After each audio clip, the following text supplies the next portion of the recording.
आप सबों का बहुत बहुत स्वागत है वैभव के इस YouTube परिवार पर। आज हम लोग बात करेंगे जो 12वीं कक्षा के परीक्षा में जो प्रीवियस ईयर के क्वेश्चंस हैं जो कि शॉर्ट टाइप के जो है पूछे जा चुके हैं। इसमें हम लोग जो है कुछ जो है सिलेक्टेड प्रश्नों को हम लोग चुने हैं और इसका जो है हम लोग आज हल करेंगे। साथ ही साथ आप जो है आप समझ सकते हैं इसको अच्छे तरह से। आप जो प्रीवियस ईयर का आप क्वेश्चन बैंक पलटिएगा तो वहाँ पर भी जो है इस तरह के जो है ये सारे के सारे क्वेश्चंस जो है जो अलग अलग वर्ष में पूछे गए हैं वहाँ पर भी आप देख सकते हैं। तो इसलिए जो है जितने भी सारे प्रश्न जो यहाँ पर हम अभी डिस्कस करेंगे तो यहाँ पर जितने भी सारे शॉर्ट टाइप के हैं तो ये सब के सब जो है प्रीवियस ईयर में पूछे जा चुके हैं। तो आज हम लोग देख लेते हैं कि जो यहाँ पर प्रश्न है हम लोग देखते हैं कि जो है हम लोगों का जो है पहला प्रश्न है वृषण और अंडाशय के क्या कार्य हैं। जो क्या है आपका टेस्टिस है और ओवेरी है, इनके फंक्शंस पूछे गए हैं। तो हम लोग क्या जानते हैं कि वृषण जो होता है वह कहाँ होता है, पुरुषों में होता है, और अंडाशय जो होती है वो स्त्रियों में होती है। वृषण को हम लोग क्या कहते हैं, पुरुषों का प्राथमिक प्रजनन अंग कहते हैं, और अंडाशय को हम लोग क्या कहते हैं, स्त्रियों का प्राथमिक प्रजनन अंग कहते हैं, यानी primary sex characters of male. और ये क्या होते हैं, प्राइमरी सेक्स कैरेक्टर जो कहाँ होती हैं, स्त्रियों में होती हैं। तो वृषण के द्वारा जो है और अंडाशय के द्वारा ये क्या पूछ रहे हैं, इनके फंक्शंस पूछ रहे हैं, कौन से जो है ये कार्य करते हैं। तो वृषण और अंडाशय जिसे हम लोग क्या बोले, पुरुषों का प्राथमिक लैंगिक प्रजनन अंग वृषण को बोले और स्त्री का क्या बोले, अंडाशय बोले। तो प्रथम कार्य में हम लोग लिखेंगे वृषण में कि ये क्या करते हैं, स्पर्म का फॉर्मेशंस करता है, यानी कि ये क्या करते हैं, शुक्राणु जनन की प्रक्रिया करते हैं, और ये क्या करते हैं, अंडाणु बनाते हैं ना। तो इसको हम लोग इंग्लिश में ऐसे भी कर सकते हैं कि जो है इस वृषण जो है यानी टेस्टिस जो है वो क्या होता है, एक पाउच लाइक स्ट्रक्चर में बंद रहता है जिसे हम लोग क्या कहते हैं, स्क्रोटल सैक, या हिंदी में वृषण कोश कहते हैं। तो ये क्या करते हैं, स्पर्मेटोजेनेसिस की प्रक्रिया करते हैं, और दूसरा जो है वो क्या है, हार्मोन्स का प्रोडक्शंस करते हैं। तो हम लोग लिखेंगे वृषण और अंडाशय के निम्नलिखित कार्य हैं। आप नोट्स भी कर सकते हैं। क्या सवाल है हम लोगों का, वृषण तथा अंडाशय के कार्य बताएं। तो हम लोग लिखेंगे वृषण तथा अंडाशय के निम्नलिखित कार्य हैं। हम लोग पहला लिखेंगे वृषण के जो कार्य हैं वो हैं पुरुषों में होता है ये, और वृषण में पहला कार्य में लिखेंगे पहला में कि यह क्या करता है, युग्म का निर्माण करता है, यानी कि गैमेट्स का निर्माण करता है, जिसमें क्या करते हैं ये शुक्राणु बनाते हैं, यानी कि युग्मक में स्पर्म का निर्माण करता है, जिसमें आपके प्रोसेस का नाम हो गया क्या, स्पर्मेटोजेनेसिस है ना, यानी यह शुक्राणु तैयार करता है। और दूसरा कार्य में हम लोग क्या लिखेंगे कि ये क्या करते हैं, हार्मोन्स बनाते हैं, और पुरुष हार्मोन्स को हम लोग क्या कहते हैं वही, तो यहाँ पर हम लोग बोलते हैं एस्ट्रोजन, और दूसरा क्या होता है, टेस्टोस्टेरोन होता है। उसी तरह से हम लोग अंडाशय के निम्नलिखित कार्य होते हैं, यहाँ पर लिखेंगे युग्मक का निर्माण या अंडाणु जनन बोलेंगे है ना, oogenesis। इसके पहले कार्य में हम लोग क्या लिखेंगे, यहाँ पर जो है एग्स का निर्माण होता है, यानी oogenesis की प्रक्रिया होती है। और दूसरा कार्य में हम लोग क्या लिखेंगे, इसके द्वारा क्या होता है, कुछ हार्मोन्स रिलीज किए जाते हैं, जैसे कि आपके एस्ट्रोजन है, प्रोजेस्टेरॉन है। तो हम लोग यहाँ लिख देंगे इसमें भी युग्मक जनन होता है, यहाँ भी युग्मक जनन, यानी इसमें शुक्राणु बनते हैं, इसमें जो है अंडाणु तैयार होता है, फिर यहाँ हार्मोन्स बनते हैं और यहाँ भी हार्मोन्स बनते हैं। तो दो कार्य हम लोगों के हो गए। ठीक है, अगला जो सवाल है वो हम लोगों का है डीएनए फिंगरप्रिंटिंग के दो उपयोग बताएं। आपको याद रखने हैं डीएनए फिंगरप्रिंटिंग। ठीक है, तो डीएनए फिंगरप्रिंटिंग में एक वैज्ञानिक का नाम आता है जिसका नाम है एलेक जेफरी। क्या नाम है, एलेक जेफरी। एलेक जेफरी आप नोट्स भी कर सकते हैं। तो इसमें क्या आता है, एलेक जेफरी का नाम आता है। तो एलेक जेफरी साहब ने क्या किया था, इस जो है डीएनए फिंगरप्रिंटिंग का क्या किया था, जो है इनको बताया था कि डीएनए फिंगरप्रिंटिंग से हम लोग क्या कर सकते हैं, कोई भी जो है पार्टिकुलर जीव जो होता है वह एक दूसरे से क्या होते हैं, भिन्न होते हैं। तो हम लोगों का जो है वो एप्लीकेशन है, उपयोग है। तो इसका उपयोग हम लोग कैसे करते हैं, तो पेरेंटल जो है डिटेक्शन में करते हैं, यानी मातृ को जो है पहचानने में करते हैं, यानी कि कौन बच्चे जो हैं किसके संतान है इसमें करते हैं। एक बचपन में कहानी होती थी कि जो टू मदर लव है ना, तो वहाँ पर दो माताएं होती हैं, एक बच्चे होते हैं, जिसमें राज दरबार जो है होता है, क्या होता है, चल रहा होता है ना। तो वहाँ पर क्या किया जाता है, दो स्त्रियाँ आती है हैं छोटे बच्चे को लेकर के, तो वहाँ पर क्या होता है कि महिलाएं जो दोनों स्त्रियां जो होती हैं वह राज दरबार में क्या बोलती हैं कि ये महाराज जो है फैसला कर दीजिए कि ये मेरा बच्चा है, और वो स्त्रियां बोलती थी वो मेरा बच्चा है। तो भला राजा क्या करे, तो उन्होंने क्या किया, अपने जो वहाँ पर रहने वाले थे सिपाहियों को क्या कहा, तो क्या करिए, यानी एक जो बच्चे हैं उसको 2 हिस्से में बांट दीजिए और दोनों स्त्रियों को क्या कर दिए, दोनों माताओं को आधा आधा दे दीजिए। तो यहाँ पर फिर जो है राजा क्या किया कि इस बात का जो है तय कि कौन सी जो है ना सत्य माता है, ओरिजिनल में माता है। तो उस समय जो है क्या किया, उन्होंने अपना दिमाग लगाया। तो उन्होंने क्या कि इस तरह से आप जाइए और 2 बच्चे यानी बच्चे को जो है ना 2 बराबर हिस्से में काट करके उन दोनों माताओं को दे दीजिए। तो जैसे ही काटने के लिए जाते हैं तो क्या होता है, जो असली में माता होती है ना वह क्या बोलती है राजा साहब से कि जो है वो क्या कर दे, वो उन्हीं को दे दे। तो इससे जो है निष्कर्ष पर पहुंचते हैं कि जो है वह जो है बच्चा किसका है, ठीक ना। तो वहाँ पर अगर डीएनए फिंगरप्रिंटिंग रहता तो इस तरह की समस्या ही नहीं रहती। तो हम लोग क्या करेंगे, डीएनए फिंगरप्रिंटिंग करते और जो है एक जो असली माता थी उसको हम लोग बच्चे सौंप देते। तो डीएनए फिंगरप्रिंटिंग क्या करता है, यह जो है ना संतान जो कौन जो है किसकी माता है या पिता है उसका हम लोग पता, यानी कि मातृ जो है और पितृय जो है डिटेक्शन में हम लोग इसका उपयोग करते हैं। दूसरा जो है हम लोग क्या करते हैं कि ऐसे कंडीशन जैसे कि रेप हो गया, पहला जो है पेरेंटल डिटेक्शंस में हम लोग करते हैं, मातृवृक्ष की पहचान में करते हैं, और साथ ही साथ हम लोग क्या करते हैं यहाँ पर डीएनए फिंगरप्रिंटिंग का इस्तेमाल जो है आपराधिक मामलों की गुत्थियों को सुलझाने में भी किया जाता है। अगला है वो है विडॉल परीक्षण, जो है किस बीमारी के लिए जो है ना उपयोग में लाते हैं या किस बीमारी में जो है ना विडॉल टेस्ट करा जाता है। यहाँ पर डिटेक्शंस के लिए हम लोग क्या करते हैं, किसी भी बीमारियों के जो है पहचान के लिए कोई हम लोग टेस्ट करते हैं ना, ताकि हम लोगों को सिम्टम्स का जो है पता चल सके, क्योंकि ये सिम्टम्स जो है किस कारण से किस माइक्रोब्स से क्या हो रहे हैं, उत्पन्न हो रहे हैं। तो यहाँ पर हम लोग जो विडॉल परीक्षण करते हैं ना वो किसके लिए करते हैं, आप कमेंट सेक्शन में भी कर सकते हैं ना। तो यहाँ पर विडॉल परीक्षण जो है हम लोग किस में करते हैं, ये है आपका टाइफाइड बीमारी में करते हैं। फिर जो है अगला हम लोगों का जो सवाल है वो है कवकों के उपयोग।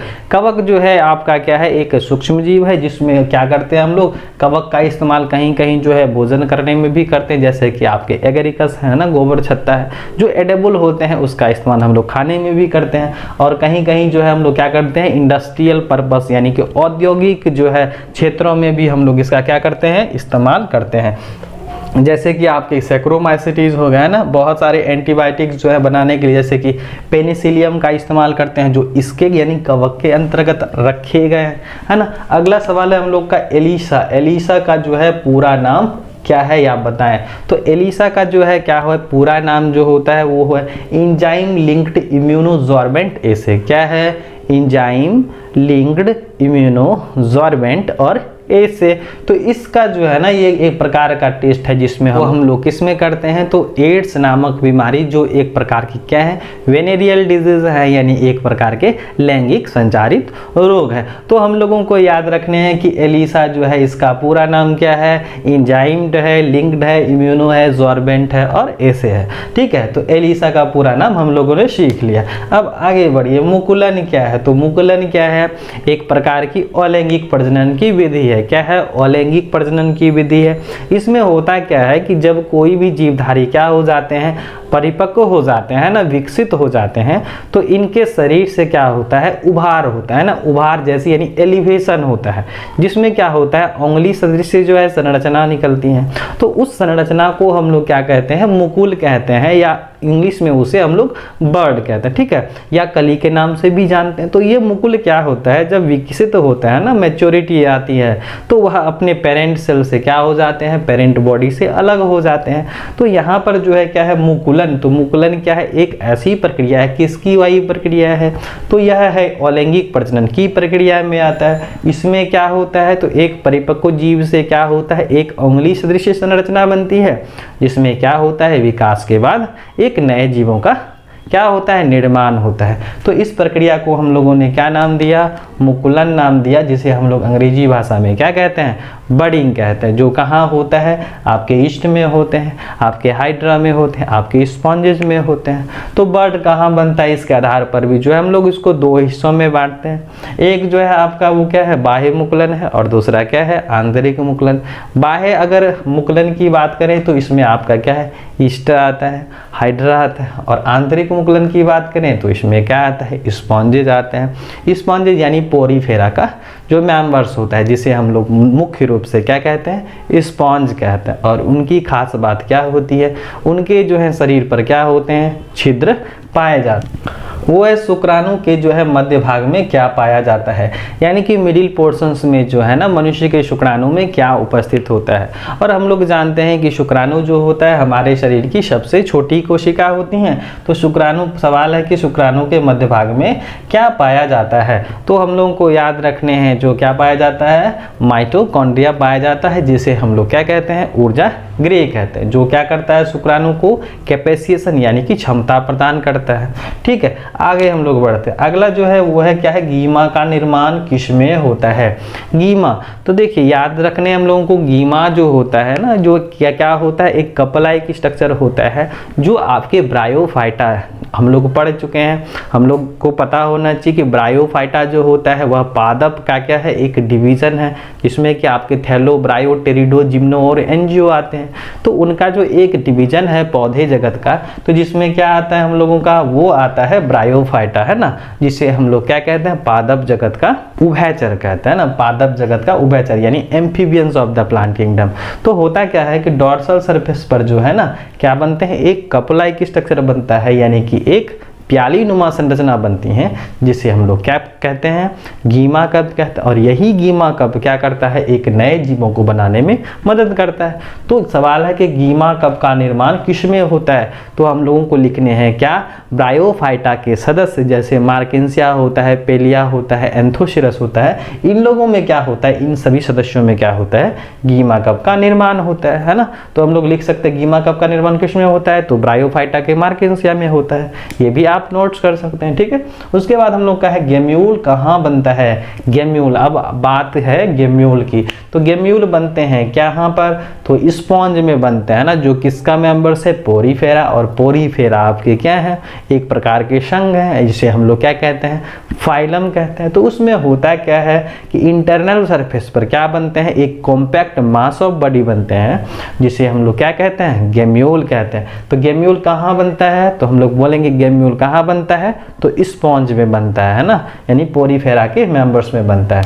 उसके बाद आगे बढ़ते हैं, ईस्ट में प्रजनन कैसे होता है, यानी कि जो आपके क्या है, कवक के मेंबर्स हैं ईस्ट, इसमें क्या होता है, इसमें जो है मुकुलन की प्रक्रिया होती है, जिससे क्या होता है, मुकुल बनता है। और मुकुल जो है आफ्टर मैचुरेशन के बाद क्या बना लेते हैं, एक नए ईस्ट का निर्माण करते हैं ना। उसके बाद आगे बढ़िए, पुष्प के विभिन्न अंगों के नाम बताएं। यहाँ पर क्या पूछा जा रहा है, फूल के विभिन्न हिस्सों के नाम। तो फूल में क्या होता है, 4 विशेष अंग होते हैं, जिसमें क्या याद रखने हैं, कैलिक्स याद रखना है, कोरोला याद रखना है, एंडोइशम्स याद रखने हैं और गाइनोशम्स याद रखने हैं। तो कैलिक्स की इकाई को हम लोग क्या कहते हैं, सेपल कहते हैं।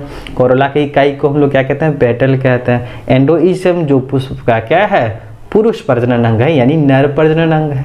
इनकी इकाई को हम लोग क्या कहते हैं, स्टामेन कहते हैं। और गाइनोइशियम जो क्या है, पुष्प का स्त्री प्रजनन अंग है, उनकी इकाई को हम लोग क्या कहते हैं, हम लोग कहते हैं पिस्टिल या कार्पेल कहते हैं। तो यहाँ पर सवाल है पुष्प के विभिन्न अंगों के नाम बताएं। तो हम लोग पुष्प के विभिन्न अंगों के नाम क्या हैं, जिसमें पहला लिखेंगे कैलिक्स, दूसरा लिखेंगे कोरोला, तीसरा लिखेंगे एंड्रोइशियम और चौथा लिखेंगे गाइनोशियम। तो ये 4 हिस्से हो गए है ना। फिर अगर पुष्प में ये चारों हिस्से रहेंगे तो उसे हम लोग पूर्ण फूल बोलेंगे, और अगर नहीं रहेगा तो उसे हम लोग क्या बोलेंगे, अपूर्ण फूल बोलेंगे, या कोई अब्सेंट हो जाएगा तो उसे हम लोग क्या बोलेंगे, इनकम्प्लीट फ्लावर बोलेंगे। और याद रखने हैं जानकारी के लिए, जो है पुष्प क्या होता है, जिस डंठल नुमा संरचना पर होता है उसे हम लोग क्या कहते हैं, पुष्प वृंत कहते हैं, और अंग्रेजी भाषा में इसे पेडिसिल कहा जाता है। चलिए अब आगे बढ़ते हैं, क्या है, जैव अवयव के विभिन्न घटक के नाम बताएं। यानी बायोटिक कंपोनेंट्स जो है ना, उसके विभिन्न घटक लिखना है, कंपोनेंट्स लिखने हैं। तो तो यहाँ पर क्या है, बायोटिक कंपोनेंट्स, यानी कि जो हम लोगों के क्या है पारिस्थितिक तंत्र में दो मेंबर्स होते हैं, एक होता है निर्जीव जिसे हम लोग क्या कहते हैं अजैव अवयव कहते हैं, और एक होता है सजीव जिसे हम लोग बायोटिक यानी क्या कहते हैं जैव अवयव कहते हैं। तो यहाँ पर पूछा जा रहा है कि जैव अवयव के विभिन्न घटक के नाम बताएं। तो सजीव में हम लोगों का क्या क्या आता है, पहला आता है जो खाना बनाने वाले होते हैं और उसको कंज्यूम करने वाले होते हैं, और एक ऐसा मेंबर जो उस खाना बनाने वाले और जो क्या है उपभोक्ता, उन दोनों को क्या कर देते हैं नेचर में मिला देते हैं। तो इस तरह से हम लोगों का हो जाता है जैव अवयव में क्या 3 घटक शामिल होते हैं। क्या लिखेंगे हम लोग यहाँ पर, जैव अवयव में जो होते हैं वो 3 घटक होते हैं। पहला होता है उत्पादक, दूसरा होता है उपभोक्ता और तीसरा होता है अपघटन करता। हम लोगों को याद रखने हैं कि उपभोग यानी उत्पादक के अंतर्गत जो है किसको रखा गया है, हरे पौधों को रखा गया जो अपना भोजन क्या करते हैं स्वयं बनाते हैं। तो यहाँ पर क्या हो गए उत्पादक स्वपोषी जीव हो गए ना। फिर बारी आती है उपभोक्ता की। तो यहाँ पर क्या होता है उपभोक्ता, वो अपने से तो खाना नहीं बनाते। क्यों नहीं बनाते, क्योंकि उसमें क्लोरोफिल की कमी होती है ना। तो उसके अंतर्गत हम लोग क्या रखते हैं प्राथमिक, द्वितीयक और तृतीयक श्रेणी को रखते हैं, उपभोक्ता को रखते हैं। फिर जो बात आती है तीसरे मेंबर्स की, वो है आपके अपघटनकर्ता जिसे हम लोग क्या कहते हैं डिकम्पोजर्स कहते हैं। यानी प्राथमिक उपभोक्ता, द्वितीयक उपभोक्ता, तृतीयक उपभोक्ता, ये किस श्रेणी में रखे गए, उपभोक्ता के श्रेणी में रखे गए जो अपने से भोजन नहीं बनाते हैं। तो यहाँ पर हम लोगों ने क्या देखा, जैव अवयव जो होते हैं उनके विभिन्न घटक में 3 घटक हो गए। एक हो गया उत्पादक जिसे हम लोग प्रोड्यूसर्स बोले, उपभोक्ता जिसे हम लोग कंज्यूमर्स बोले, और अपघटनकर्ता जिसे हम लोग क्या बोले डीकम्पोजर्स बोले। फिर हम लोग आगे बढ़ जाते हैं चमगादड़ जो है, इसमें जो है अगर परागन होता है तो यह परागन क्या कहलाता है, ठीक है। तो चमगादड़ द्वारा जो है परागन होगा तो उसका हम लोग क्या नाम करेंगे। तो चमगादड़ के द्वारा अगर क्या होता है परागन की प्रक्रिया होती है, और हम लोग जानते हैं परागन की परिभाषा क्या है, आप कमेंट सेक्शन में बता सकते हैं ना। तो यहाँ पर जो है परागन जो है आपका पॉलिनेशन है ना, पॉलिनेशंस का डेफिनेशंस आप कमेंट करिए। यहाँ पर देखिए है चमगादड़ द्वारा परागन क्या कहलाता है।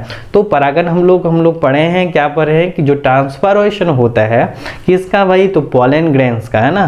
तो पॉलन ग्रेन्स का कहाँ होता है, परागकोश से निकलते हैं और वर्तिकाग्र तक पहुंचते हैं। तो यहाँ पर अगर इस तरह की बातें होती हैं तो किसके द्वारा हो रहा है, तो चमगादड़ के द्वारा हो रहा है। तो इस प्रकार के परागन को हम लोग क्या कहेंगे, तो इसे हम लोग बोलेंगे कायरोप्टेरोफिली कहेंगे, ठीक है। तो यहाँ पर हम लोग जवाब में क्या लिखेंगे, कायरोप्टेरोफिली कहेंगे।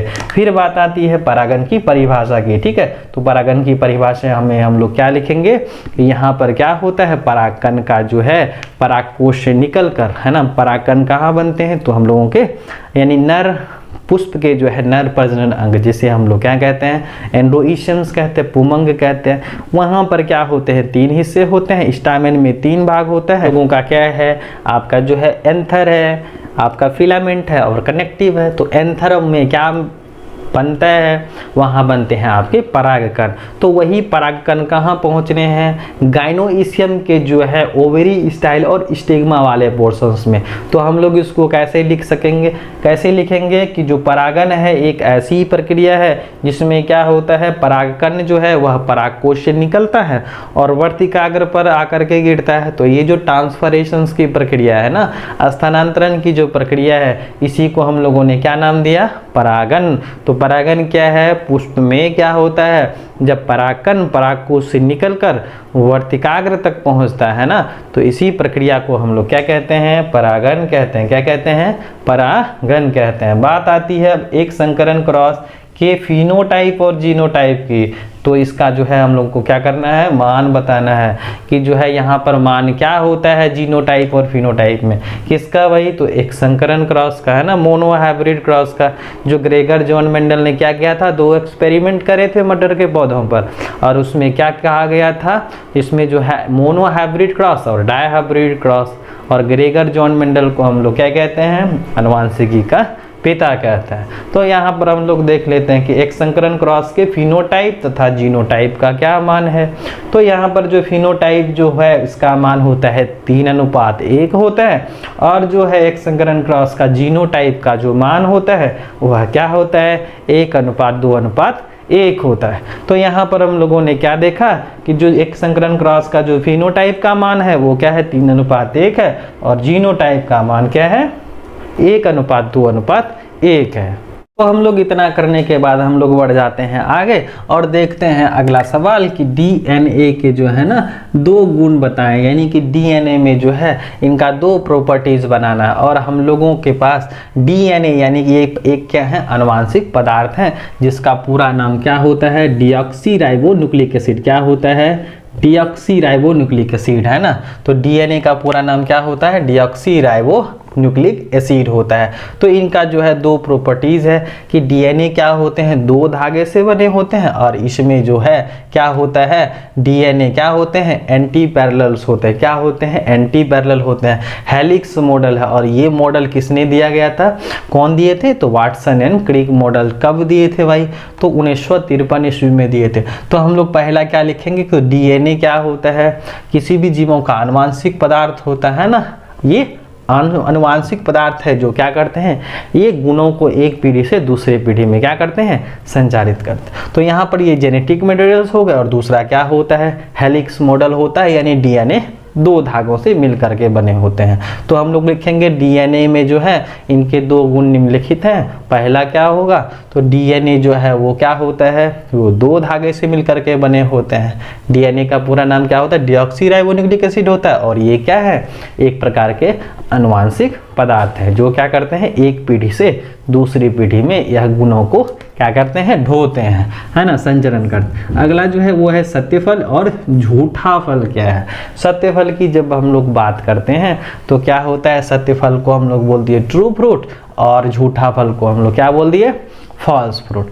तो यहाँ पर सवाल है कि इसका डेफिनेशन करना है हम लोगों को। तो सत्य फल यानी ट्रू फ्रूट्स क्या होते हैं, हम लोग पहले ये देख लेते हैं कि फल का निर्माण कहाँ से होता है, यानी कि जो हम लोगों के फ्रूट्स हैं यह कैसे बनता है। तो ये हम लोगों के जो है स्त्री प्रजनन अंग फूल के, जिसे हम लोग गाइनोइशियम्स कहते हैं या हिंदी भाषा में जयांग कहते हैं, इसमें होते हैं 3 हिस्से।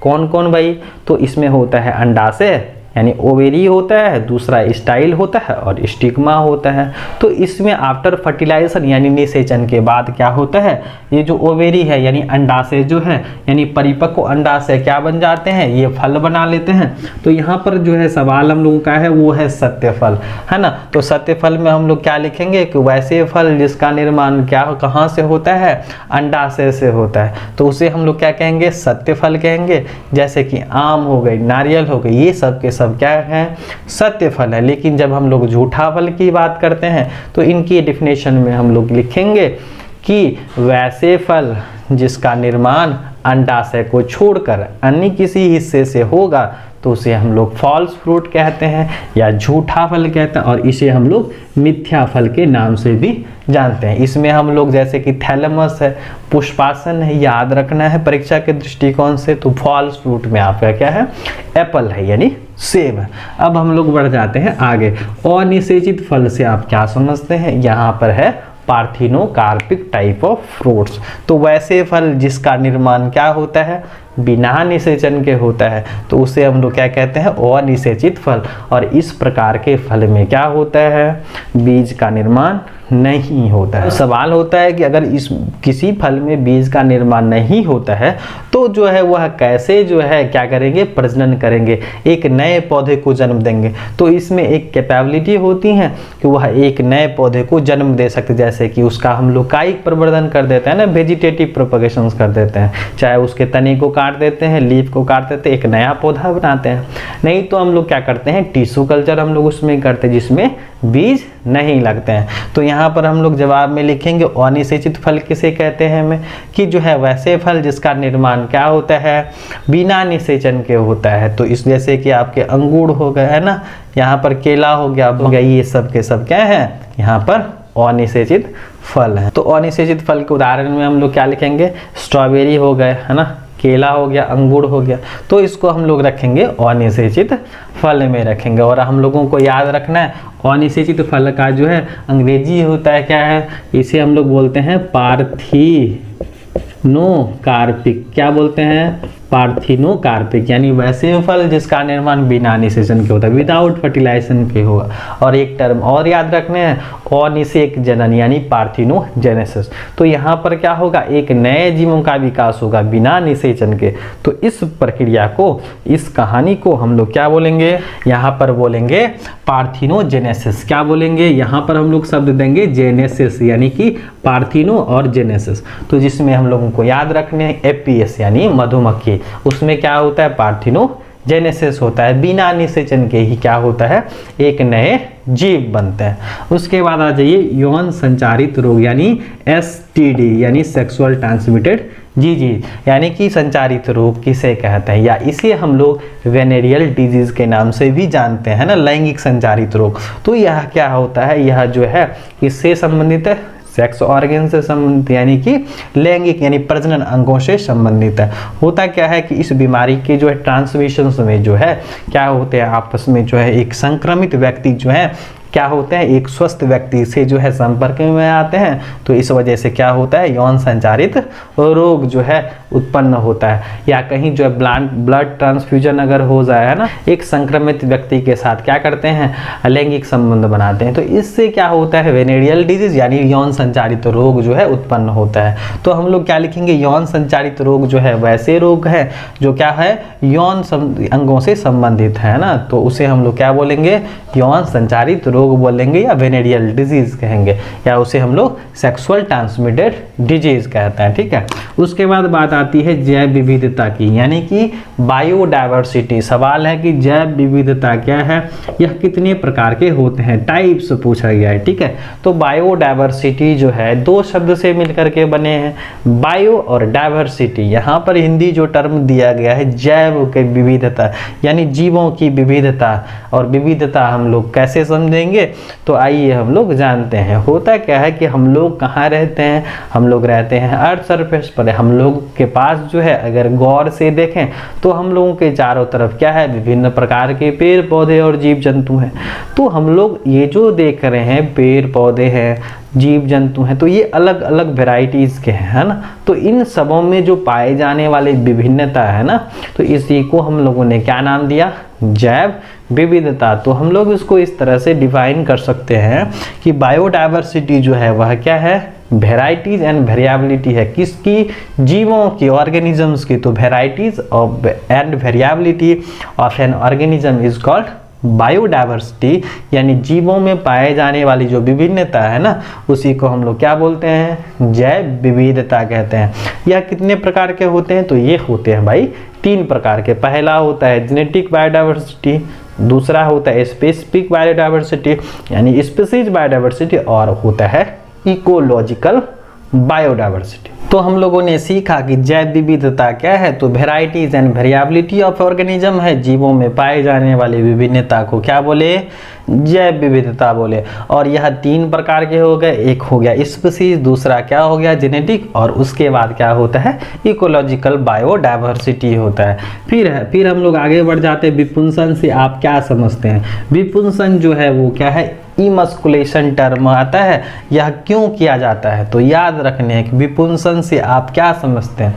तो हम लोग क्या करते हैं, पुष्पों में जब क्रॉस कराते हैं ना, क्रॉस कराने के लिए जो है हम लोग क्या करते हैं, पुष्प से नर प्रजनन अंग को हटा देते हैं यानी रिमूव कर देते हैं। तो ऐसे प्रक्रम को यानी ऐसा जो प्रोसेस है उसे हम लोग क्या कहते हैं, विपुंसन कहते हैं। क्या कहते हैं, विपुंसन यानी इमस्कुलेशन कहते हैं। तो यह क्यों किया जाता है, तो यह किया जाता है क्रॉस के लिए यानी कि पर परागन के लिए हम लोग क्या कर देते हैं, विपुंसन करते हैं। यानी विपुंसन से आप क्या समझते हैं, तो हम लोग लिखेंगे विपुंसन जो है क्या है, पुष्प से नर प्रजनन अंग को हटा देने की प्रक्रिया को हम लोग विपुंसन कहते हैं। और यह क्या किया जाता है, पर परागन के लिए किया जाता है, क्रॉस के लिए हम लोग करते हैं।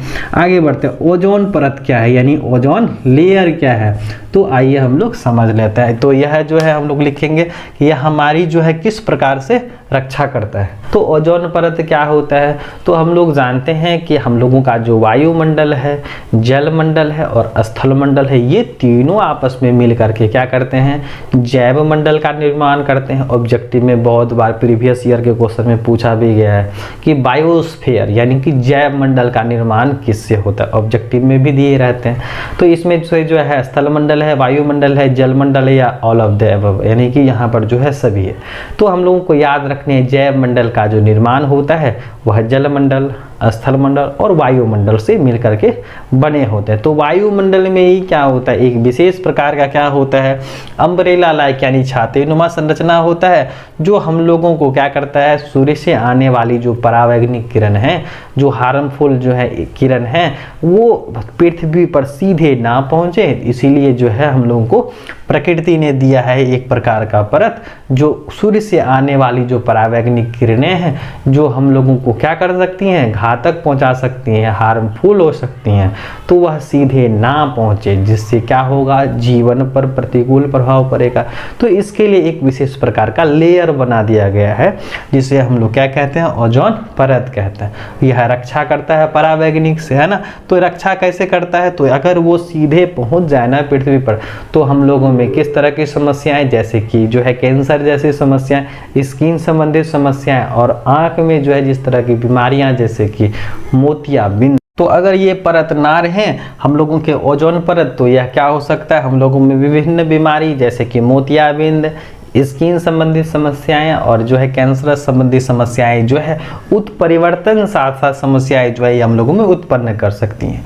तो ओजोन परत कहाँ होता है, तो वायुमंडल में, समताप मंडल में होता है, जो हम लोगों को रक्षा करता है सूर्य के परावैंगनिक किरण से, हम लोगों को याद रखना है। फिर हम लोग आगे बढ़ जाते हैं, आहार जाल क्या है। आहार जाल का इंग्लिश होता है फूड वेब, और हम लोगों को ये पता होना चाहिए कि पारिस्थितिक तंत्र जो होते हैं ना, वो जैव अवयव का उनके परिवेश के साथ अंतर संबंध क्या कहलाता है, पारिस्थितिक तंत्र कहलाता है। और पारिस्थितिक तंत्र में अलग अलग घटक शामिल होते हैं, जैसे कि जैव अवयव होते हैं, अजैव अवयव होते हैं। जैव अवयव में 3 घटक को शामिल करा गया है, जैसे कि उत्पादक हो गए, उपभोक्ता हो गए और अपघटन करता हो गए। फिर जो है क्या होता है, अजैव में जो है रखे गए, जैसे कि वायु है, जल है, मिट्टी है, तापमान है, सूर्य का प्रकाश है, आर्द्रता है, ये सारा का सारा किस में रखा गया है, और जैव अवयव में यानी एबायोटिक में रखा गया है। तो यहाँ पर क्या होता है, जैव अवयव में जो है ना उत्पादक, उपभोक्ता और अपघटन करता। तो यहाँ पर जो है ना जब फूड चेन बनता है, आहार श्रृंखला बनता है, तो ट्रॉफिक लेवल पर यानी कि भोजन के लिए पोषीय स्तर पर बनता है। तो यहाँ पर जब क्या करते हैं, किसी भी पारिस्थितिक तंत्र में जो है ना क्या करते हैं, भोजन खाने के लिए जो है क्या करते हैं, एक दूसरे पर निर्भर रहते हैं। तो यहाँ पर क्या होता है, कोई भी जीवधारी जो होता है ना, वह किसी अन्य जीवधारी पर निर्भर रहता है। तो यहाँ पर हम लोग फूड चेन को इस तरह से हम लोग परिभाषित करेंगे आहार श्रृंखला को, कि कोई भी जीवधारी कहाँ पर, किसी भी पारिस्थितिक तंत्र में। तो किसी भी पारिस्थितिक तंत्र में क्या होता है, कोई भी जीवधारी किसी जीवधारी को खाता है और किसी अन्य जीवधारी के द्वारा खा लिया जाता है। तो इसे ही हम लोग क्या कहते हैं, आहार श्रृंखला कहते हैं। और अगर हम लोग घास के मैदान का आहार श्रृंखला देखें, तो घास के मैदानों में क्या होता है, आपके जो है ग्रासेस होंगे, घास होंगे ना। तो घास को कौन खाता है भाई, तो टिड्ढा खाता है। उसके बाद टिड्ढा को कौन खाता है, तो मेढक खाता है। मेढक को कौन खाता है, तो सर्प खाते हैं, और सर्प को जो है आपके पक्षी जो खा रहे हैं। तो यहाँ पर हम लोग क्या देखते हैं कि कोई भी जीवधारी क्या करता है, किसी जीवधारी को खाता है और किसी अन्य जीवधारी के द्वारा खा लिया जाता है। तो ये जो चेन बनता है ना, इसी को हम लोग क्या बोलते हैं, आहार श्रृंखला या फूड चेन कहते हैं। अब होता क्या है कि जब आहार श्रृंखला क्या करता है, जिगजैग संरचना बनाता है ना, टेढ़ा मेढ़ा बना लेगा। अब टेढ़ा मेढ़ा क्यों भाई, जब फूड चेन में एक मेंबर्स क्या हो जाएगा, एब्सेंट हो जाएगा, अनुपस्थित हो जाएगा, तो इसमें क्या करेगा, वो जीवधारी दूसरे जीवों को खाएंगे ना। तो यहाँ पर क्या बनता है, एक वेब लाइक स्ट्रक्चर बनता है, जिसे ही हम लोग क्या कहते हैं, आहार जाल कहते हैं ना। तो आहार जाल क्या है, आहार श्रृंखला का ही रूप है ना। तो यहाँ पर जिगजैग यानी एक जीवधारी जो है दूसरे अन्य सारे स्तरों को क्या करते हैं, अपना भक्षण करते हैं। तो यहाँ पर बनता है एक वेब लाइक स्ट्रक्चर, जिसे हम लोग आहार जाल कहते हैं। ठीक है, हम लोग आगे बढ़ते हैं। समजात अंग तथा असमजात अंग क्या है, समजात तथा असमजात अंग। देखिए, समजात का अंग्रेजी होता है होमोलोगस ऑर्गन। क्या होता है, होमोलोगस ऑर्गन। तो यहाँ पर समजात और असमजात, इसका क्या होता है एनालोगस ऑर्गन। तो होमोलोगस ऑर्गन जो होता है ना, यानी समजात अंग जो है वैसे अंगों को कहते हैं जिसमें क्या होता है कि उत्पत्ति और संरचना क्या होती हैं, समान होती हैं। क्या होती हैं, उत्पत्ति और संरचना, ये याद रखना, उत्पत्ति और संरचना क्या होती हैं, एक ही होती है ना, सिमिलर होती हैं, लेकिन कार्य क्या हो जाते हैं, अलग अलग हो जाते हैं।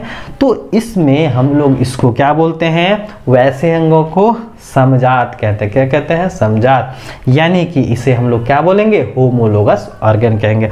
और इस प्रकार का जो विकास होगा ना, कि हैबिट चेंज करने के बाद क्या हो जाता है, यहाँ पर अंग जो है अलग अलग काम करने लगते हैं, तो उसको हम लोग बोलेंगे डाइवर्जेंट। क्या बोलेंगे, डाइवर्जेंट विकास या इवोल्यूशन। तो समजात अंग को हम लोग किस प्रकार से परिभाषित करेंगे, कि वैसे अंग जिनकी उत्पत्ति और संरचना क्या होंगी, समान होंगे, और क्या होगा, भिन्न, कार्य भिन्न होगा, असमान होगा, तो ऐसे दो अंग क्या कहलाएंगे, समजात अंग कहलाएंगे। तो इसमें उदाहरण में हम लोग क्या क्या रख सकते हैं, जैसे कि मनुष्य में होता है अग्रपाद, ये हम लोग का 4 लिम्स है।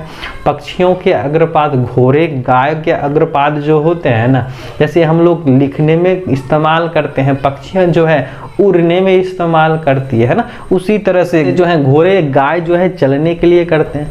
तो यहाँ पर क्या होता है कि ओरिजिन एक ही है ना, जैसे कि हम लोगों का अग्रपाद जो यानी अग्रपाद जो है ना, ये 4 लिम्स जो है ये क्या है, ह्यूमरस है और रेडियो अल्ना है। तो यहाँ पर क्या होता है, ये ओरिजिन स्ट्रक्चर जो होता है वो समान होता है, लेकिन कार्य क्या हो जाते हैं, अलग अलग हो जाते हैं। तो उससे हम लोग क्या बोलेंगे, समजात अंग कहेंगे। और असमजात अंग यानी कि एनालोगस ऑर्गन।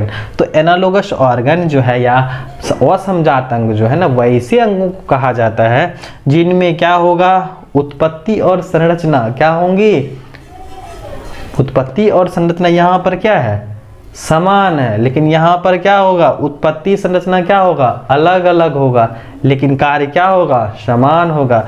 तो ऐसे अंगों को हम लोग क्या कहेंगे, असमजात अंग कहेंगे। तो यहाँ पर क्या हो जाएगा, वैसे अंग जिनकी उत्पत्ति और संरचना क्या होंगी, असमान होंगी, लेकिन कार्य क्या होगा, अलग अलग होगा। तो ऐसे अंगों को हम लोग क्या कहेंगे, असमजात अंग कहेंगे। जैसे कि तितली और कीड़े मकोड़े के जो पंख होते हैं वह उड़ने के लिए काम आते हैं, है ना। जैसे कि आपके आलू हो गए और मूली हो गई, ये दोनों तने और जड़ है, लेकिन ओरिजिनेशन समान है, लेकिन कार्य क्या है, एक ही है ना। यहाँ पर कार्य क्या था, अलग अलग था ना, तो यहाँ पर कार्य क्या हो गया, एक हो गया। तो ओरिजिन स्ट्रक्चर असमान लेकिन कार्य एक। यहाँ पर क्या है, ओरिजिन स्ट्रक्चर क्या है, समान है, लेकिन कार्य क्या है, अलग अलग है। तो ये जो है डिफरेंसेस हम लोगों को याद रखने हैं। उसके बाद बात आती है जीएमओ की। जीएमओ क्या है, तो जीएमओ का पूरा नाम होता है जेनेटिकली मॉडिफाइड ऑर्गेनिज्म। क्या होता है, जेनेटिकली मॉडिफाइड ऑर्गेनिज्म, है ना, जीएमओ। और ये क्या है, तो एक प्रकार का क्या है, ट्रांसजेनिक प्लांट है या ट्रांसजेनिक एनिमल्स है, जिसमें हम लोग दूसरे यानी फॉरेन जीन को लेकर के हम लोग एक्सपेरिमेंटेड प्लांट है, एनिमल्स है, उसमें हम लोग क्या करते हैं, इंसर्ट करते हैं। क्यों करते हैं, ताकि जो है उनकी गुणवत्ता बढ़ सके, है ना। तो जेनेटिकली मॉडिफाइड ऑर्गेनिज्म। उसके बाद बात आती है अनुकूलन। क्या है अनुकूलन, यानी एडाप्टेशंस। तो एडाप्टेशंस किसे कहते हैं भाई, तो जीवों का एक क्या है, विशेष गुण है। क्या है, एक गुण है, एट्रीब्यूट है, जिसमें क्या करते हैं, कोई भी जीवधारी अपने परिवेश के हिसाब से ढल जाते हैं, बदल जाते हैं। तो ये जो जीवों का बदलना है प्रकृति के अनुसार, तो इसी को हम लोगों ने क्या नाम दिया, अनुकूलन नाम दिया। क्या नाम दिया, अनुकूलन यानी एडाप्टेशंस नाम दिया। तो इसको हम लोग कैसे लिखेंगे, क्या है, तो अनुकूलन जो है लिखेंगे किसी भी जीवों का क्या है, वह गुण है या वे कैरेक्टर्स हैं जो क्या करता है, किसी भी जीवों को जीवित रहने के लिए अनुकूलित करता है। किसके हिसाब से, परिवेश के हिसाब से, और प्रजनन के योग्य बनाता है। तो ऐसे गुण को हम लोग क्या कहते हैं, अनुकूलन कहते हैं। तो लिखेंगे क्या, अनुकूलन जो है किसी भी जीवधारी का वह गुण होता है जो उसे अपने परिवेश में रहने के लिए अनुकूलित करता है, साथ साथ प्रजनन के योग्य बनाता है। तो ऐसे गुण को, ऐसे एट्रीब्यूट को हम लोग क्या कहते हैं, अनुकूलन कहते हैं। जैसे कि जलीय पौधों में भी अलग अलग तरह के अनुकूलन होते हैं, स्थलीय पौधों के अनुकूलन होते हैं। तो इस पर जो है कंप्लीट जो है हम लोग पढ़ चुके हैं। अनुकूलन जो है, अनुकूलन क्या है और स्थलीय और मरुद्भिद और जलोद्भिद पौधों में जो है कौन कौन से अनुकूलन होते हैं। आप प्लेलिस्ट में जाकर के देख सकते हैं। 12th वाले में क्या है, अनुकूलन और मरुद्भिद और जलोद्भिद पौधों में क्या, तो वहाँ पर जो है फुल लेंथ जो है हम लोग पढ़ चुके हैं, ठीक है, एडाप्टेशंस पर।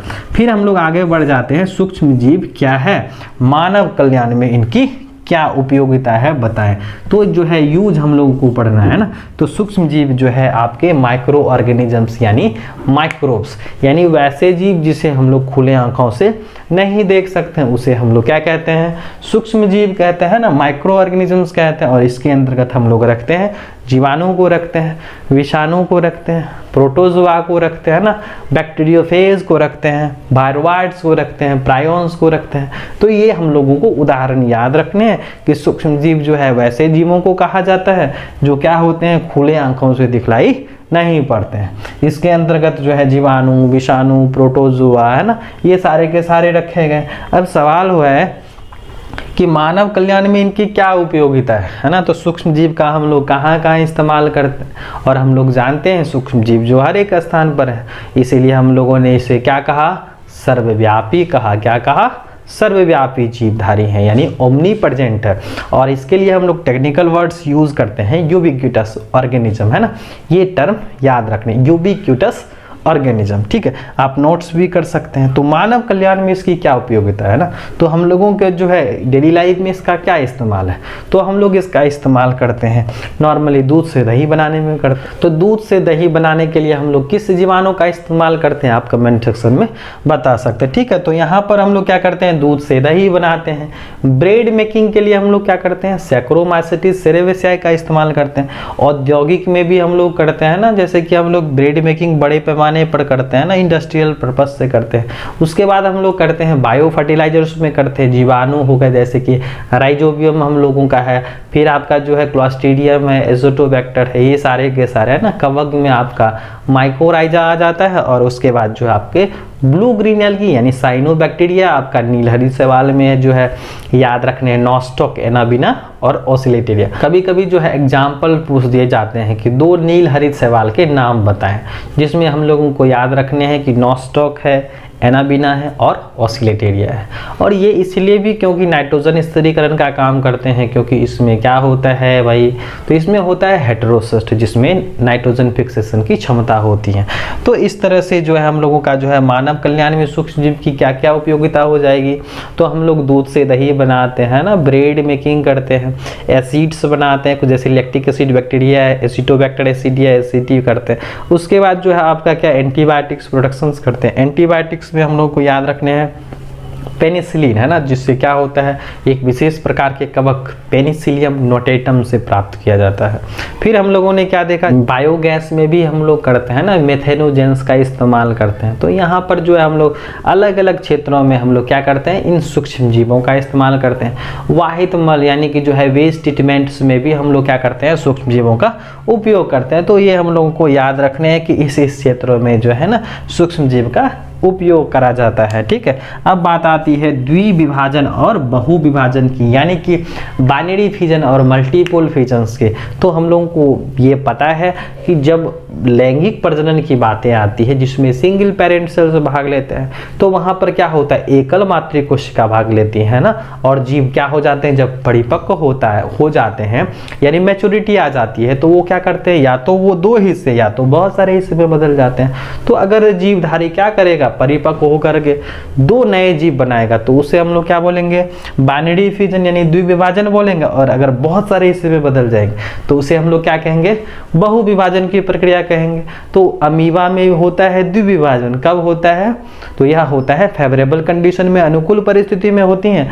और जो है बहुविभाजन कब होता है, जब प्रतिकूल परिस्थिति होती है। और ऑब्जेक्टिव के लिए याद रखने हैं कि जब अमीबा क्या करता है, प्रतिकूल परिस्थिति में, यानी जब वाटर लेवल डिक्रीज करता है, जब गर्मी आ जाता है, सूख जाता है नदी तालाब, तो क्या करता है, ये अपने चारों तरफ एक कवर बना लेते हैं, जिसे हम लोग क्या कहते हैं, शिष्ट कोशिका कहते हैं। और उसमें जो है वेट करते हैं कि जो है क्या आता है, बारिश जैसे होगा या बाढ़ आएगा, तो क्या करता है, अमीबल स्पोर्ट्स बाहर निकालते हैं। और इस प्रक्रिया को हम लोग क्या बोलते हैं, बहु विभाजन कहते हैं। हम लोगों को ये याद रखना है ना। तो द्विविभाजन किस में होता है? अमीबा में होता है।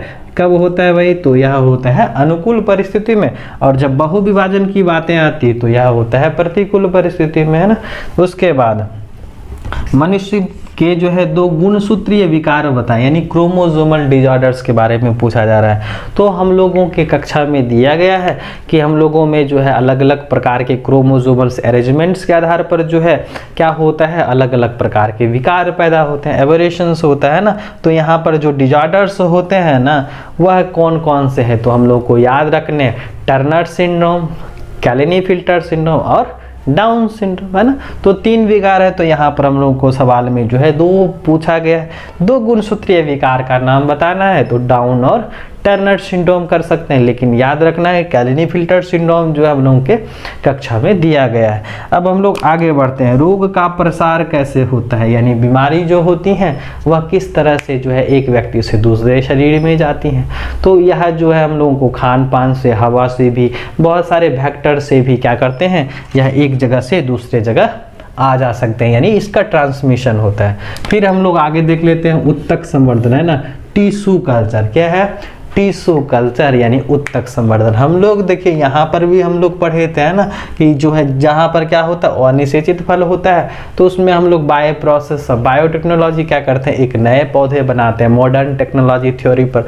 तो यहाँ पर उत्तक संवर्धन क्या है? एक प्रकार की आधुनिक तकनीक है ना, मॉडर्न प्रोसेस है। इसमें हम लोग क्या करते हैं, पौधे की कोशिका को लेकर के, है ना, उत्तक को लेकर के, भ्रूणपोष को लेकर के, पॉलन ग्रेन्स को लेकर के हम लोग क्या कर देते हैं, एक संपूर्ण पौधा तैयार कर देते हैं। तो इस कहानी में क्या होता है, जब हम लोग क्या करते हैं, पौधे के हिस्सों को लेते हैं ना, जैसे पॉलन ग्रेन्स हो गए, टिश्यूज हो गए, कोशिकाएं हो गई, तो इस कहानी में हम लोग उसको क्या बोलते हैं, उसको बोलते हैं एक्सप्लांट। क्या बोलते हैं? एक्सप्लांट बोलते हैं। और उन्हीं एक्सप्लांट को हम लोग क्या करते हैं, उचित पोषक तत्वों की मौजूदगी में रख देते हैं और उससे हम लोग एक नया पौधा तैयार कर देते हैं। तो उत्तक संवर्धन में क्या होता है, जो एक्सप्लांट न्यूट्रिएंट्स मीडियम की उपस्थिति में एक मास ऑफ सेल्स बनाता है ना, उसे हम लोग क्या कहते हैं, कैलस। क्या बोलते हैं? कैलस। और उसी को हम लोग बोलते हैं अनडिफरेंशिएटेड मास ऑफ सेल्स। क्या बोलते हैं?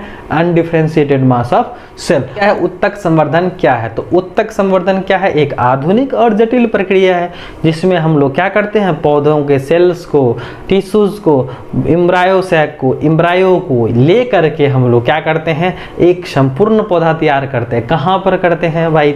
तो हम लोग ये प्रयोगशाला में उचित पोषक तत्वों की मौजूदगी में करते हैं, तो जिससे आता है संपूर्ण पौधा। तो यही जो तरीका है, ये जो मॉडर्न टेक्नोलॉजी है, इसी प्रोसेस का नाम है उत्तक संवर्धन। ठीक है, कभी कभी पूछा जाता है एक्सप्लांट किसे कहते हैं। तो एक्सप्लांट जो है उत्तक संवर्धन की प्रक्रिया में जो पौधे के जो है कोशिका, उत्तक का, भ्रूणपोष का इस्तेमाल किए ना, तो वही क्या कहलाता है, एक्सप्लांट कहलाता है। और कैलस किसे कहते हैं? तो उत्तक संवर्धन में ही ना बनता है कैलस, तो इसको क्या कहते हैं, अनडिफरेंशिएटेड मास ऑफ सेल्स कहते हैं। क्या कहते हैं? अनडिफरेंशिएटेड मास ऑफ सेल्स कहते हैं। उसके बाद है क्लोन, है ना, क्लोन या एक पुंज कहते हैं। तो क्लोन क्या है भाई? तो क्लोन जो होता है वह क्या होता है, अलैंगिक प्रजनन में ये बनने वाला है ना, क्योंकि सिंगल पेरेंट सेल्स में ही क्लोनल टाइप ऑफ ऑफस्प्रिंग्स बनते हैं। तो यहाँ पर क्लोन को हम लोग किस प्रकार से परिभाषित करेंगे, है ना, डिफिनेशन या परिभाषा दें करके आता है, क्लोन की परिभाषा दें। तो क्लोन क्या होता है, अलैंगिक प्रजनन के परिणाम स्वरूप उत्पन्न संतानें जो क्या होती हैं, अपने माता पिता से समान होती हैं। और लेकिन यहाँ पर याद रखनी है आपको, किस किस रूप में समान होती हैं, तो ये होती हैं संरचनात्मक, और दूसरा क्या होता है, अनुवांशिकी रूप से समान होंगे। तो ऐसे ऑफस्प्रिंग्स को, ऐसे संतान को हम लोग क्या कहते हैं, क्लोन कहते हैं। तो हम लोग इसको किस तरह से लिखेंगे, आप नोट्स भी कर सकते हैं। क्लोन क्या है, तो हम लोग लिखेंगे क्लोन जो है अलैंगिक प्रजनन के परिणाम स्वरूप उत्पन्न संतान हैं, जो क्या होती हैं, अपने माता पिता से, यानी अपने पेरेंट से संरचनात्मक तथा आनुवंशिक दृष्टिकोण से समान होते हैं। तो ऐसे उत्पन्न संतान को हम लोग क्या बोलते हैं, क्लोन कहते हैं। इससे विकास होगा नहीं ना होगा, क्योंकि नंबर ऑफ ऑफस्प्रिंग्स तो बन रहे हैं लेकिन एक ही जैसा हो रहा है ना, सिमिलर ही आ रहे हैं। तो इस कहानी में जो है इवोल्यूशन होगा नहीं ना होगा, क्योंकि आनुवंशिक बदलाव नहीं आ रहे हैं। आनुवंशिक बदलाव यानी उत्परिवर्तन नहीं हो रहा है। उसके बाद आ जाते हैं बीटी कॉटन। क्या है बीटी कॉटन। देखिए बीटी एक प्रकार के जो है ना बैसिलस थ्यूरिंजेंसिस, यानी कि यहाँ पर एक प्रकार का जो है बैक्टीरिया जिसे हम लोग बीटी यानी बैसिलस थ्यूरिंजेंसिस कहते हैं। तो इसमें क्या किया जाता है, एक विशेष प्रकार का प्रोटीन जिसे हम लोग क्या कहते हैं, क्राई प्रोटीन कहते हैं। और किस में भाई, तो कॉटन में हम लोग इस्तेमाल किए थे, हम लोगों के जो है एनसीईआरटी में है। तो कॉटन जो है बीटी कॉटन में हम लोग क्या किए थे, एक विशेष प्रकार का प्रोटीन जो है इस्तेमाल किए थे जिसे हम लोग क्या बोलते हैं, क्राई प्रोटीन, ताकि जो है हम लोगों के जो बर्ड्स थे, हम लोग के जो इंसेक्ट थे वह जो है इसको प्रभावित ना कर पाए। तो बीटी कॉटन क्या है, एक प्रकार का क्या है, ट्रांसजेनिक प्लांट्स है जिसमें क्या होता है, जो क्राई प्रोटीन का इस्तेमाल करते हैं ताकि जो है पौधे को ये क्षतिग्रस्त ना पहुंचाए। उसके बाद है परागन क्या है, तो परागन का प्रकार पूछा जा रहा है ना, परागन क्या है और इनके क्या प्रकार है। तो पॉलिनेशन है ना, पॉलिनेशन परागन। तो परागन जो है क्या होता है, ट्रांसफरेशन है पोलन ग्रेन्स का, है ना, कहाँ से कहाँ तक भाई, तो परागकोश से लेकर के परागकण तक। तो इसी को हम लोग बोलते हैं पॉलिनेशन। और इसके प्रकार कितने हैं, तो 2 प्रकार हैं। तो हम लोग किस आधार पर प्रकार करे थे, पौधे के आधार पर और उसमें पाए जाने वाले पुष्प के आधार पर। तो हो गए आपके 2 प्रकार, एक हो गया स्वपरागन, दूसरा क्या हो जाता है, पर परागन हो जाता है ना। उसके बाद है स्मॉग। स्मॉग का निर्माण कैसे होता है, तो याद रखने, स्मॉग जो होता है 2 चीजों से मिलकर के बना होता है। एक होता है स्मोक यानी धुआं से, और दूसरा होता है फॉग से यानी कोहरे से। तो हम लोग लिखेंगे स्मॉग का जो निर्माण होता है वह क्या होता है, धुआं और कोहरे के संयोग से क्या मिलता है, मिलकर के बना होता है स्मॉग। यानी स्मॉग बराबर होता है स्मोक प्लस फॉग। ठीक है, अब आगे बढ़ते हैं। महत्वपूर्ण सूचकांक क्या है, और कभी कभी पूछा जाता है महत्वपूर्ण सूचकांक के लिए जो है सूत्र जो है निर्धारित करना है, देना है ना। तो वाइटल इंडेक्स जो होता है ना, याद रखना VI बराबर होता है N/M गुना 100। तो n का मान, n का मतलब हो जाता है नेटैलिटी और m का मतलब हो जाता है मोर्टेलिटी। यानी कि जन्म दर को अगर हम लोग मृत्यु दर से क्या करेंगे, भाग देंगे और ये 100 से गुना करेंगे तो हम लोग का क्या आ जाएगा, वाइटल इंडेक्स आ जाएगा। तो इसको हम लोग परिभाषित करेंगे कैसे, कि the percent ratio of natality and mortality सोच क्या चीज, वाइटल इंडेक्स दर्शाता है महत्वपूर्ण सूचकांक को। तो याद रखने हैं N/M गुना 100। ठीक है, तो VI बराबर N/M गुना 100। तो ये क्या निकल जाएगा, महत्वपूर्ण सूचकांक यानी वाइटल इंडेक्स निकल जाएगा। अब हम लोग बढ़ जाते हैं आगे। उसके बाद जो है वो है विभिन्न प्रकार के आरएनए का नाम बताएं। तो यहाँ पर पूछा जा रहा है टाइप्स ऑफ आरएनए के बारे में। तो आरएनए होते हैं, यानी इसका पूरा नाम क्या होता है, राइबोन्यूक्लिक एसिड्स होता है, जो एक प्रकार के आनुवांशिक पदार्थ होते हैं। तो इनका टाइप पूछा जा रहा है ना, पूछा जा रहा है। तो आरएनए में जो है कितने प्रकार है, तो आपके 3 प्रकार है ना। तो एक होता है मैसेंजर्स आरएनए होता है, उसके बाद है राइबोसोमल्स आरएनए होता है, और एक होता है ट्रांसफर्स आरएनए। तो याद रखने हैं, तो मैसेंजर आरएनए, दूसरा क्या है राइबोसोमल्स आरएनए, और क्या होता है ट्रांसफर्स आरएनए। तो 3 प्रकार के आरएनए हो गए, मैसेंजर, राइबोसोमल और ट्रांसफर्स आरएनए। उसके बाद आ जाते हैं आगे, बीओडी और ऊर्जा क्या है। बीओडी का पूरा नाम याद रखना है, बायोकेमिकल ऑक्सीजन डिमांड होता है। और ऊर्जा, ऊर्जा की तो परिभाषा हम लोग जानते ही हैं, क्या होता है, कार्य करने की क्षमता को हम लोग क्या करते हैं, ऊर्जा कहते हैं। और ऊर्जा का जो है हम लोग ना तो निर्माण कर सकते हैं और ना ही विनाश कर सकते हैं ना। तो सिर्फ और सिर्फ हम लोग इसको क्या कर सकते हैं, एक रूप से दूसरे रूप में बदल सकते हैं, जो ऊर्जा का सिद्धांत है ना। तो ऊर्जा जो है कार्य करने की क्षमता हो गई, और बीओडी जो है या क्या होता है, बायोकेमिकल ऑक्सीजन डिमांड होता है। उसके बाद है पारिस्थितिक तंत्र से आप क्या समझते हैं, यानी इकोसिस्टम का जो है डिफिनेशन पूछा जा रहा है। तो क्या है यहाँ पर जैव अवयव क्या होते हैं, यानी सजीव जो होता है अपने चारों तरफ से जिससे इंटरैक्ट रह करके, है ना, अंतर संबंध बना करके रहते हैं। तो इसी को हम लोग क्या बोलते हैं, पारिस्थितिक तंत्र बोलते हैं ना। तो ऑर्गेनिजम्स का उसके सराउंडिंग के साथ क्या होता है, इंटरैक्शंस होता है, संबंध होता है ना, रिलेशनशिप होता है। तो उसे हम लोग क्या बोलते हैं, पारिस्थितिक तंत्र कहते हैं ना। तो सजीवों का उनके आसपास के जो है पर्यावरण के साथ अंतर संबंध ही जो है पारिस्थितिक तंत्र यानी इकोसिस्टम कहलाता है। तो हम लोग देख लेते हैं गंगा नदी या गंगा जल का पानी जो होता है खराब क्यों नहीं होता है। क्या कारण है कि गंगा नदी का जो पानी होता है ना उसको हम लोग लंबे समय तक रख सकते हैं बिना जो है किसी खराबी के खराब नहीं होता है ना। तो यहाँ पर गंगा नदी का पानी खराब क्यों नहीं होता है, तो यहाँ हम लोगों को याद रखने हैं गंगा नदी के पानी में जो है क्या होता है, एक विशेष प्रकार का जो है जीव रहता है, यानी माइक्रोब्स रहता है, जिसका नाम क्या है, बैक्टीरियोफेज। क्या है, बैक्टीरियोफेज है। क्या है, बैक्टीरियोफेज, यानी कि जीवाणु भोजी है ना, जीवाणु को मारने वाला है। तो याद रखने हैं पहला पॉइंट्स में कि गंगा नदी के पानी में क्या होता है, बैक्टीरियोफेज होता है, इसीलिए वह जीवाणु को क्या करता है, बैक्टीरिया को किल करते रहता है, मारते रहता है। तो गंगा नदी का पानी शुद्ध रहता है ना। दूसरा पॉइंट्स लिखेंगे कि गंगा तो हिमालय से निकलती है, वहां पर बहुत सारे जो क्या होती हैं, औषधीय पौधे जो होते हैं ना, उससे होकर के यानी कि औषधीय पौधे से जो है सट करके आते हैं। तो इसलिए पौधा में क्या होता है, औषधीय गुण होता है, बहुत सारा जो मेडिसिनल प्रॉपर्टीज आता है। तो इससे भी हम लोग का जो है गंगा नदी का पानी खराब नहीं होता है। और जो टेम्पलेट रीजन से यानी स्टेराइल होकर के आते हैं, तो ये सारे के सारे कारण जो होते हैं जो गंगा नदी को जो है खराब होने से बचाता है। उसके बाद बात आती है प्रदूषक की, है ना। प्रदूषक यानी कि पोल्यूटेंट, पॉल्यूशन नहीं, पोल्यूटेंट, है ना। तो यहाँ पर क्या है कि प्रदूषण उत्पन्न करने वाले कारक को हम लोग क्या कहते हैं, प्रदूषक कहते हैं। क्या कहते हैं, पोल्यूटेंट कहते हैं, याद रखने। और उस वजह से क्या होता है, प्रदूषण जैसी समस्या होती है। और प्रदूषण हम लोग किसे कहेंगे, जैसे कि एबायोटिक कंपोनेंट, जैसे हवा है, पानी है, मिट्टी है, ध्वनि है ना। तो अगर ये हम लोगों की वजह से, चाहे प्रकृति की वजह से, अगर उसका नेचुरल कंटेंट्स क्या हो जाए, खराब हो जाए ना, बहुत सारे जो है ऐसे अपशिष्ट पदार्थ हम लोग उसमें मिला दें, तो उनकी गुणवत्ता तो कम हो जाएगी ना। और अगर उनकी गुणवत्ता कम हो जाएगी और अगर हम लोग उसका इस्तेमाल करें तो हम लोग हो सकते हैं बीमार। तो यहाँ पर क्या होगा, जो वायु प्रदूषण है, जल प्रदूषण है, मिट्टी प्रदूषण है, तो वह क्या है, प्रदूषण का प्रकार है। तो यहाँ पर प्रदूषक क्या है, प्रदूषक वैसे कारक हैं जिसकी वजह से प्रदूषण उत्पन्न होते हैं, उसे हम लोग क्या कहते हैं, पोल्यूटेंट यानी प्रदूषक कहते हैं। उसके बाद बात आती है प्लाज्मिड की, किसकी, वही प्लाज्मिड। तो प्लाज्मिड याद रखना है, प्लाज्मिड जो होता है वह होता है बैक्टीरिया में यानी जीवाणु में होता है, जिसे हम लोग क्या कहते हैं, extra chromosomal genetic material present in bacteria. कैसा होता है, सर्कुलर होता है और सेल्फ रिप्लिकेटेड होते हैं, यानी कि ये जो अपना प्रतिरूप बना सकते हैं।